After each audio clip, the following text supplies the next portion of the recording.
Welcome to On the Sofa with Nick. Today I'm joined by none other than Mr. Matt Young, social media specialist. Say hello. Hello. We're going to talk about social media. We've got a few questions from you guys that you submitted through one of our Facebook groups and through Twitter. And we're going to have a general chat with me and Matt about how you can best utilise different social media platforms for your business. Fantastic. I think we'll start with, how did you get into the whole, tell us your background, where you're from, and how did you get into becoming a social media specialist? How long have you got? It's a long journey. So I'm originally from the That's southeast. long enough. It's going to be one of those chats, isn't it? No, fair enough. I'm originally from the southeast, so I grew up in Kent and Sussex. Parents' job moved us over to Canada for a bit, came back. Came to Devon once for about 3 years, and then moved back to the south east, and then came back down to Devon about 15 years ago. Been here ever since, and I came down as a radio presenter. So that's my background in broadcasting. But as with a lot of industries like that, like ITV, they started to become less local, more regional. Yeah. And you can foresee things getting harder and harder and jobs sort of kind of going. So I started to look into social media, communication, same side of things. So I had that kind of communication background. So I started to kind of look at it, and then, yeah, sure enough, 2010 I got made redundant, and pretty much been doing social media or things based around social media ever since then. I quite like it. It's my same sort of story. It becomes kind of organic, doesn't it? I think there's a lot of social media consultants now set up to start, just wake up one day and say, I'm going to be a social media consultant, and go on a course and kind of learn it. And I think they could probably come on our courses. Yeah. Oh, I've got a story about that. We'll come back to it later. Okay. Just have to be careful.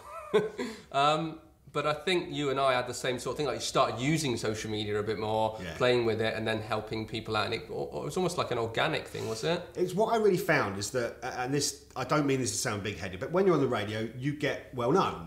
Locally, a lot of people knew who I was. I got onto Twitter, and I made far more connections through Twitter in the first 2-3 weeks than I ever did being the guy who did the breakfast show on the biggest radio station locally. So for me, that was really powerful. And that's why I thought, okay, there's something to this. Yeah, that's good, yeah. And have you always defaulted to Twitter? Is that kind of your first platform you started with? Yeah, I've always had a big love for Twitter. And I still do love it. But it's a bit rudderless at the moment. I'm scared for it. Yeah. And I actually I sent a tweet to Jack Dorsey the other day. Sure. I said, I think I've got some ideas for you. Brilliant. Did you get a response? I'm nothing if not ambitious. Still waiting. He has not got back to me. He's the CEO of Twitter, just in case. And I can see some stuff that they should be doing. I think they should be doing. But a lot of people are saying their stock price has tumbled.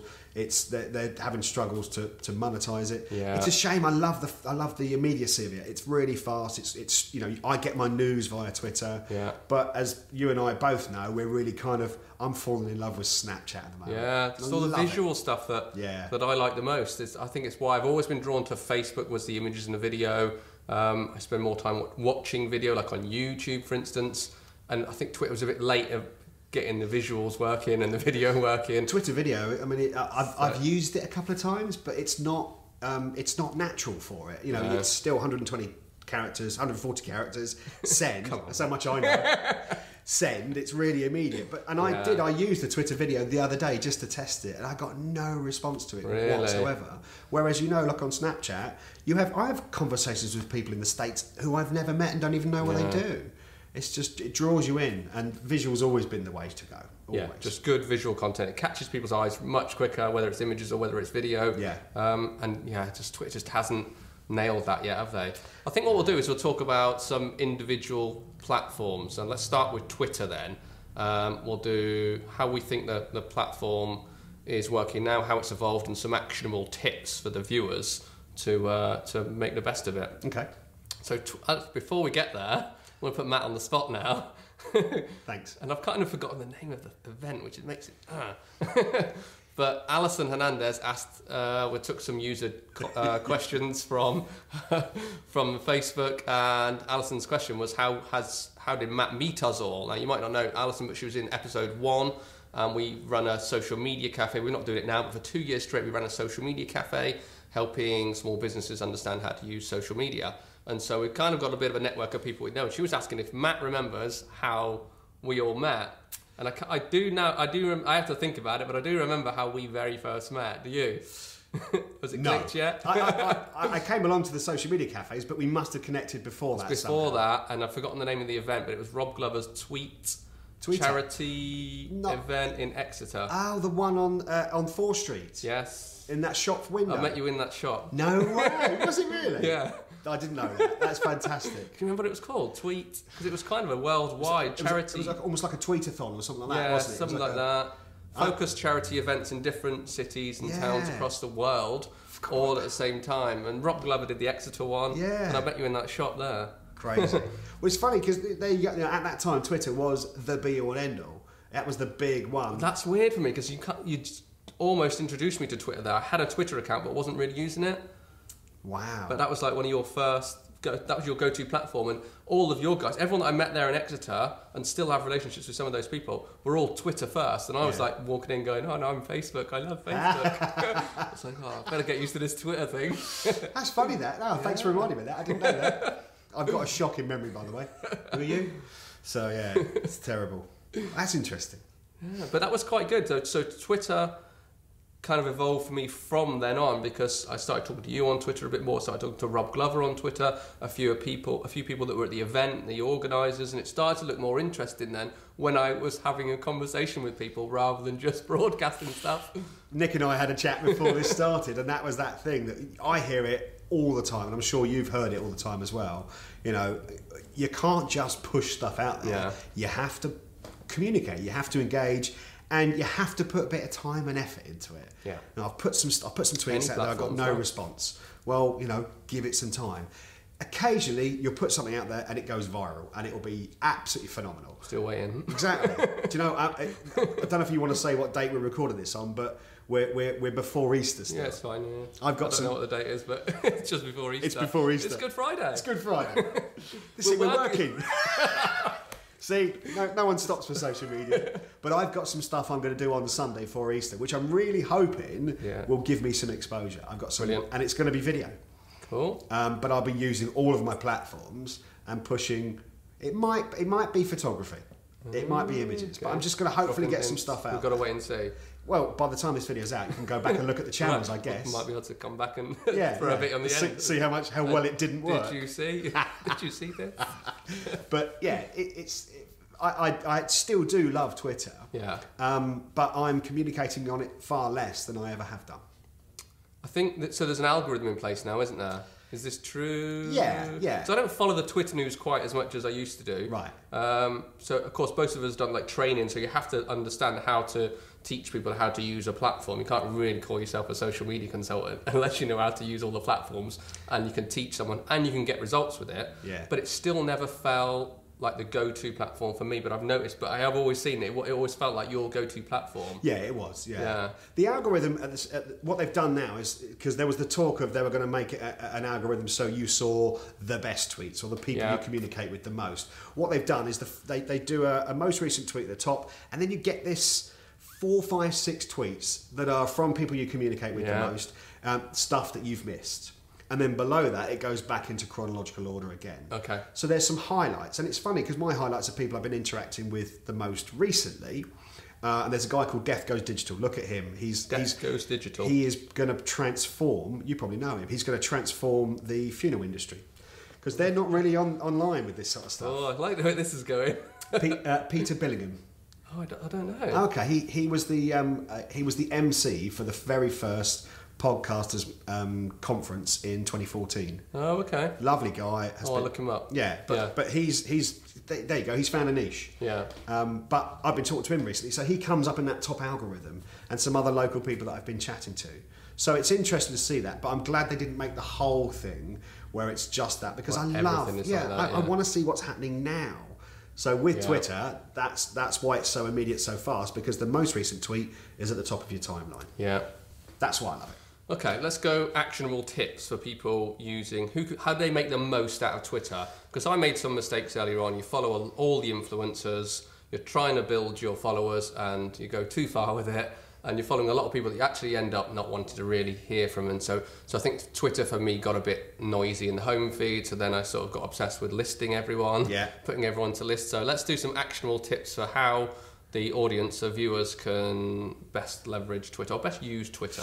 The thing I think people don't tend to use Twitter for is listening or searching. Yeah. So the way to be found is through, the obvious thing is, it's like the world we live in. You know, if you like it or you don't like it, celebrity culture is the thing that is most attractive. People see about it. So you need to try and leverage the most popular conversations to get seen by people. So Twitter has trending topics down the left-hand side. Top 10 things people are talking about. Sometimes the top one's promoted, so be aware of that one. That gets paid to be there. That's paid content, yeah. So paid positioning. Yeah, don't go anywhere near that, because that may not have the influence you want it to. But look at what other people are talking about and join in with those conversations. Most importantly, hashtags. You knew I was going to say it. They're really, really important, because people do search for stuff like that. And if you're using popular hashtags, you know, you are riding on the coattails of certain things, but to get found. So, you know, there are, and this is an old stat, I don't know the up-to-date stat, but this is at least a year old, 2 years old. 1.6 billion searches done on Twitter every single day. So, wow. You know, there are people looking for stuff. Yeah. If you can put it's like putting the right content in front of people. What type of stuff are they searching for? What are they searching for? What are they trying to find? Produce that content to be found. That would be my top. So yeah, that's quite interesting, because I think when we talk about search, mainly people are probably thinking Google search. Like, if I want to find something, you'd go to Google and look for it. But actually, you can find YouTube's very good for finding stuff on search, but most people wouldn't think. Well, 1 billion people do think about it, but I think lots of small businesses that we've spoken to, or certainly I've spoken to in the past, wouldn't think that Twitter was a place where you'd go to search to find any information about something. All the platforms have upped their game. All the social media platforms have upped their game on search, because they don't want people to leave their platform and go to Google. They want them to stay there so they can advertise at them, so they can make more money. Makes sense. So they've improved their search game. Yeah. You know probably more about Facebook graph search than I do, but they're just starting to get that right. Yeah. And that's where you get let's not go onto Facebook just yet, but it's about where you get you get a search result based on what your friends are doing. Yeah. And you trust that because your friends are involved in that. With Twitter, it's still, you know, you still are searching for stuff, and you can find the most random stuff on there. One thing you said, it's really noisy. You know, I follow well over 2,500 people. Yeah. If they send 2 tweets a day each, that's a really busy timeline. Yeah, we're lucky to see them, Yeah, you won't see them all. Simple as that. But lists. I've got a list of 60 people that I check it from time to time, and actually that's not noisy. I can look down through it. I can catch up about a week's worth of tweets in a much quicker time, and it's good quality tweets that I'm interested in. Is there anything there I've missed? Is there something I need to follow up on? So lists, hashtags, lists. Hashtags and lists, so key things. So looking for trending topics and organising your Twitter followers via your most interesting. So let's give some tips on how to list people, because this is quite an interesting conversation. Like, how do you take your 2,000 people and decide who to put into what list? Like, how do you categorise people? Crikey. I mean, it's really difficult. It is. There was a lot of tactics around lists which I didn't like. I mean, I'm a bit of a purist, and I live in a bit of a fluffy, lovely world where everybody's nice to each other. I know that doesn't really exist, okay? But I want people to do business the right way. Yeah. And there was a tactic where people would, because they grew lists. I think initially you could have 500 people, and now you can have 5,000 people on a list. So if you create a list and you call it Awesome People in South Devon, and you put 5,000 people into that, 1 or 2 of those people are going to go, oh wow, he thinks I'm awesome, I'm going to follow him. Yeah. And people were growing their following. Yeah, they were growing their following. But do you know what? The National Trust is my best example of this. And they created lists. So we're lucky to live in the southwest of England. I've driven down here on a Good Friday morning. My God, the traffic was hell. It's busy out there, people. It's busy. But people come... Sorry, mate. It's all right. Sorry, I wasn't having a dig. People come here to go on holiday. So the National Trust said, right, we want to make it as easy as possible to find what you can do at our different properties. So they created a list on Twitter of Southwest properties. Brilliant. Now, if I'm using social media and I'm going to go there, I can go to this one list where they've put together all the properties in one place, and I can scan down through it and see, right, where we're thinking of going to Cornwall today, what's going on in Cornwall, and we can see all the properties inside Cornwall. It's a brilliant idea. That's good. I like that. It doesn't always work for every industry. I've not really found a way to kind of put a list together that's helpful to my audience, because I want my audience to find out about social media, so I don't want to point them towards other social media influencers people. And social media Exactly. trainers. And, But if there's a way that you can do that within your own industry, then that is a really, really great example. I did struggle to think it was kind of social media specialists, podcasters, bloggers and things like that, but I did struggle to think, how am I going to organise this Twitter following that would only be like 10% of the followers, the people that I followed, that I'd put into list, if that, to be honest. And it got to a point where I wasn't even looking at the home feed anymore. I'd just go to the list because the home feed had got too noisy. Too busy. And it was my fault for following too many people. The one I like is when you go to a conference or something like that. If a conference organiser is switched on, they'll create a list of attendees. And if you want to try and keep abreast, keep up to date with those people, what a great way of doing it. All those people go into one list, and you can follow that list. So I found that to be really useful for me personally. So if you are a person that goes to conferences and stuff like that, hopefully they're creating either hashtags around it or they're creating lists. Because not everybody's on Twitter. You should be, but not everybody is. Yeah. So that's, so we've got 2 tips. We're going to find another one. So we've got obviously either, we call it like riding hashtags, don't we? Like finding popular or trending topics or hashtags that you can get involved in. But the content that you talk about has got to be relevant. Just throw your stuff out there and chuck in a Jay-Z link as a hashtag because it's trending. Example of that. You could do geographical hashtags. You know, if you want to get found by people in Exeter or Torbay or Plymouth, use that hashtag. Right. If your business is local, then that's what I'm looking at doing that as well. The worst example I ever saw of a hashtag being jumped on was by Microsoft. Do you know the story? No, I don't think so. When the Japanese earthquake happened and there was that awful tsunami, everybody was raising money, and the hashtag was I think the hashtag was something as simple as Japanese earthquake. And they said, for everybody that retweets this tweet, we'll donate $1. Right. And the tweet was a marketing message about being the search engine.